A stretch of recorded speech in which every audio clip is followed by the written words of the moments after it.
Ms. Sung's third grade class. Curiosity sparks innovation, and innovation sparks curiosity podcast. Hello, I'm Ms. Sung. Welcome to Curiosity Sparks Innovation podcast. Today, my third grade class has a very special guest on our podcast, Sonia Salwan, a veterinarian. We invite her to join us because in Benchmark Unit 3, we're learning about animal adaptations. And as a veterinarian, Mrs. Salwan helps animals stay healthy and survive in their environments. Class, let's welcome Mrs. Salwan. Thank you. Our third graders have some questions for you today. Sure. Vedant. Where's Vedant? What is a veterinarian and what do you do? Vidhan, thanks for asking me the question. That's the first question, you want to know what a veterinarian does. They are doctors of animals. So they're trained to treat all kind of animals, be it dog, cat, rabbit, hamsters, horses, cattle. So they can choose to treat whosoever they are capable or wanting to do that. Hey, Luna. What made you want to become a veterinarian? Okay, thanks, Luna, for asking me that. Growing up, my father had farms, so I would go to farms and see a lot of animals, and I thought that would be, a good way for me to go in that field and learn more about that, and then I took over from there. What is your favorite part of your job? Favorite part of a job? Yes, that's an interesting question. For me, it's a connection. It's a human connection with animals. What you say from day to day life, that if you bring a pet in your life, it gives you a different kind of energy. Like some kids we have noticed, they will not be engaged in their schoolwork or they will be distracted. When a pet came in their life, they were more engaged, more enthused, and more responsible. Same way, some older people, some of them are like suffering or having some kind of sickness. If when we introduce a pet in their life, be a dog or cat, they were more happier, more content, and then they started fighting all those, I would say, diseases much faster. So I think the connection between humans and pets is what really intrigues me, and I think that's very interesting. How do you help animals when they are hurt or sick? And that's Irum. Yes. How do we help animals? So we kind of first identify that what is the problem. We have to do just like in humans, we do different kind of testing, be it a blood test, X-rays, ultrasound, or all those kind of things to identify what is the sickness, and then we treat them just like humans. We give medications, injections. It's not much different from how we treat humans. It's pretty much same ways we work on them too. What advice do you have for kids who have pets at home? Okay, thank you, Logan. So advice would be when we have a pet, then we get very excited about pet and we start giving a lot of treats. We don't need to give them too many treats. They need your attention, interaction with you.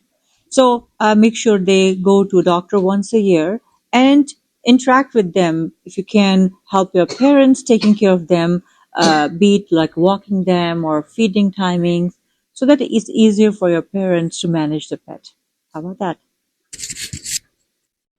How do you figure out what is wrong with an animal if it can't talk? Adira. Thanks, Adira, for asking me that question. I would say the word listening. Listening is a very good quality, and you should all develop if you can at early on age. What listening? You talk to the owner of the pet, and you ask them what are the signs that you have noticed at home, what's going on. Then you listen to the client or to the owner very carefully. If a pet is coming and they're scratching a lot, we said, okay, what triggered it? Did you give some kind of new food, new treat, or did you take them outside? Where did you take? Or is it a different season? I mean, are you noticing it all year round, or it is just something started? So you ask those questions and listen to them carefully, what they're saying. And I think half of the times you kind of know what the problem is just by listening them uh, properly. And then rest you do more testing and then you figure it out. What is the cutest animal you ever held? Nancy. Nancy, just like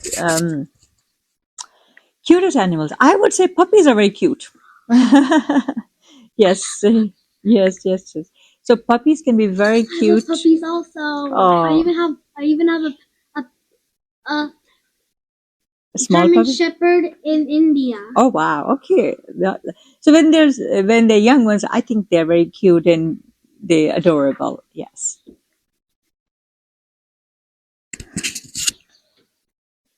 What is the biggest or smallest animal you've ever worked with? Thanks, Adeeb, for asking me. Smallest, let's start with the smallest animal. I would say hamsters. They're so little, you can barely hold in your hand and then they're biting you and they're getting out of your hand. So it's like, oh boy, how to hold these hamsters. So that's the smallest animal I think I have treated. He was having this sneezing and wheezing. So we got to figure it out how to treat them. And the biggest, I would say, oh wow, some of these dogs, they could be very big. Uh, yeah, Gradients are very big too. Mastiffs are very big, over 200 pounds. So I think I usually work mostly on dogs and cats. So those are my two big and small ones here. All right, I'll open up to any questions. Anyone have a question? Naira. Here, Naira.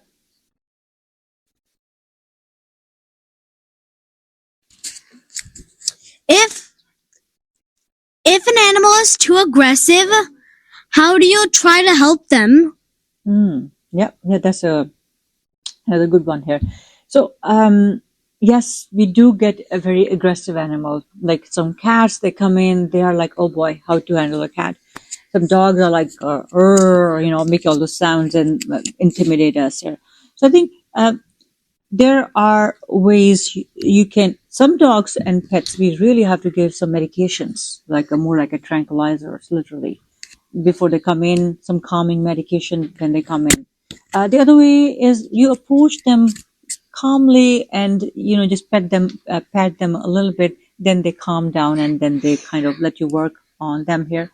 But that is one of the biggest challenge for being a veterinarian, is how you handle all those animals who could be nervous, stressed, or sometimes aggressive, and you learn that as you go.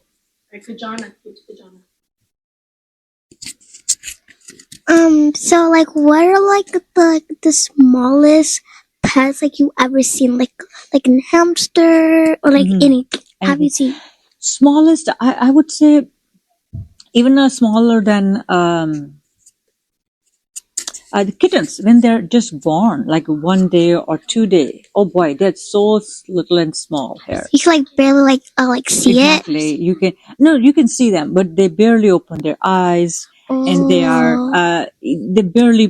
have no hair, and they are not even moving. So I think those are very little ones there, and smaller they are, harder they are to treat, because what are you going to do? But again, you learn the traits and skill as you work on anything. What is the scariest animal you've ever worked on? Oh wow. Okay, what's your name? Vedant. Vedant. Okay. Yeah, Vedant. I would say snakes. Snakes are pretty scary sometimes. Yeah, though sometimes they would come in. They had, I think when I started earlier, when I started working, then they just put animals in the exam room. You just go in there and you come to know, okay, who is you're treating what.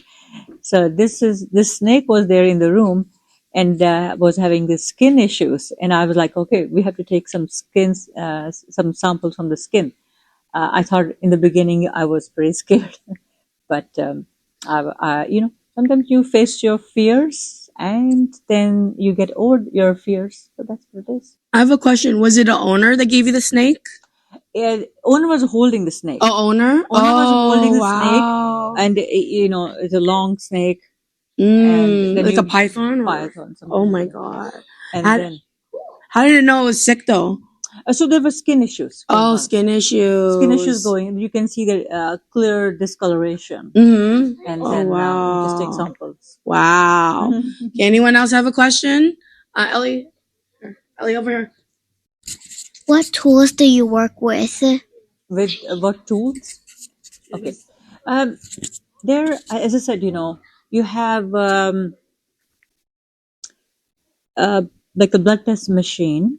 You draw the blood. You have all kinds of syringes to draw blood, and you put it in the machine, and then it gives you the results. There are X-ray machines. They are that do inside scanning. What different organs are looking. How's the liver? How's all those kidneys? There's ultrasound, which you hold the probe, and then they give you better details. So I think we have lots of tools actually that work differently, and that those are help because as you said in the beginning, pets don't talk. They're like just kids, small babies that don't talk, and you have to figure it out what's going on with them. So we have to have extended amount of equipment and different tools to work with them here. Is there any cats that is there any animals that would cry? Cry, yes. Cats cry a lot. They are they meow a lot, and they can cry. Some dogs can cry. That's just not because they're in pain. They would cry because they need some attention. All right. Well, thank you for your answers to our questions. What do we say, guys? Thank you so much for asking such wonderful questions. And I think you all are very intelligent, interactive, kids. And thanks to Miss Christine, Miss Sung. Yes, Miss Sung. Well, thank you. And that's the end of our podcast, okay? Certainly. Thank you. Ms. Sung's third grade class. Curiosity sparks innovation, and innovation sparks curiosity podcast.